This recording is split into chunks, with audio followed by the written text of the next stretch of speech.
EMS government കാലഘട്ടത്തിൽ, EMSന്റെ കാലഘട്ടത്തിൽ നല്ല വിവരമുള്ള പ്രഗത്ഭരായിട്ടുള്ള സാമൂഹ്യ അംഗീകാരമുള്ള മുണ്ടശ്ശേരി മാസ്റ്ററിനെയും VR കൃഷ്ണയ്യരെയും ഒക്കെ ആയിരുന്നു അന്ന് സ്ഥാനാർത്ഥികളായി ഇടതുപക്ഷ മുന്നണി കണ്ടുപിടിച്ചെങ്കിൽ, കമ്മ്യൂണിസ്റ്റ് പാർട്ടി കണ്ടുപിടിച്ചെങ്കിൽ, പിണറായി സഭന്നോട് അത് മാറി.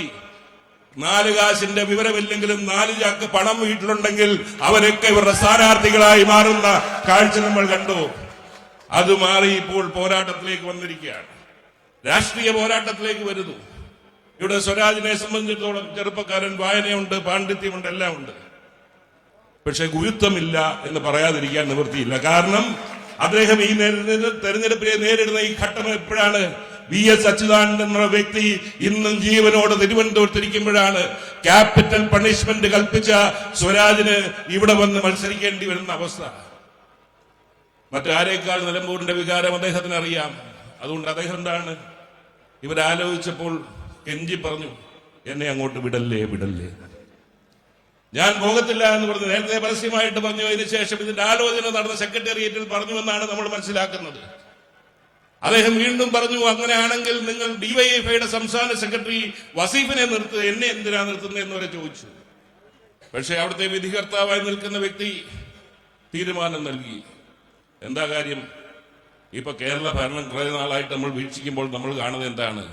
ഇവിടെ ഭരണമല്ലല്ലോ, പട്ടാഭിഷേകത്തിനുള്ള ഒരുക്കമാണല്ലോ അവർ നടത്തിക്കൊണ്ടിരിക്കുന്നത്. കിരീടാവകാശിയെ തീരുമാനിച്ചു കഴിഞ്ഞു, പ്രഖ്യാപിച്ചു കഴിഞ്ഞു. ആ കിരീടാവകാശിയെ അല്ലെങ്കിൽ സ്ഥാനത്തേക്ക് കൊണ്ടുവരാനും അതിനുള്ള തടസ്സങ്ങൾ നീക്കുക എന്നുള്ള ഏക ലക്ഷ്യത്തോടു കൂടിയല്ലേ നീങ്ങുന്നത്. അതിന്റെ ഭാഗമായി സ്വരാജിന്റെ നിർബന്ധിച്ച് പറഞ്ഞു വിട്ടിരിക്കുകയാണ്. എനിക്ക് ഓർമ്മ വന്നത് മഹാഭാരതത്തിൽ ഏകലവ്യന്റെ കഥയുണ്ടല്ലോ.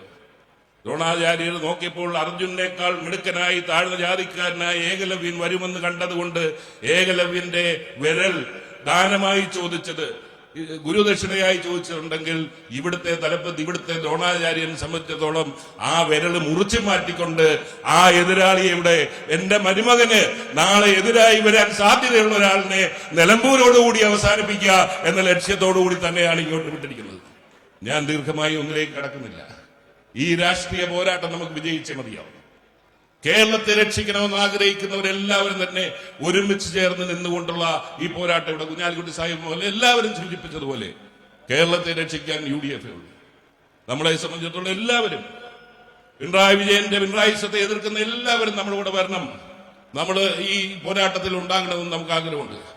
പക്ഷെ ചിലരെ സംബന്ധിച്ചിടത്തോളം ഗേറ്റ് തുറന്നിട്ടാലും മതിൽ ചാടിയേ വരത്തുള്ളൂ എന്ന് നിർബന്ധം പിടിച്ചാൽ പിന്നെ നമുക്ക് എന്തോ ചെയ്യാനൊക്കും എന്ന് പറയാതിരിക്കാൻ നിവൃത്തിയില്ല. ഇവിടെ കേരളത്തിന്റെ ശബ്ദം നിലമ്പൂരിൽ നിന്ന് ഉയരേണ്ടതുണ്ട്. നിങ്ങൾ ഓരോരുത്തരും അതിന് തയ്യാറാകണമെന്ന് അഭ്യർത്ഥിച്ചുകൊണ്ട് ശ്രീ ആര്യാടൻ ഷൗക്കത്തിനെ കൈപ്പത്തയുടെ ആളത്തിൽ വോട്ട് ചെയ്ത് തിരുവനന്തപുരത്തേക്ക് എത്തിക്കണമെന്ന് കൂടി അഭ്യർത്ഥിച്ചുകൊണ്ട് നിർത്തുന്നു. നന്ദി, നമസ്കാരം.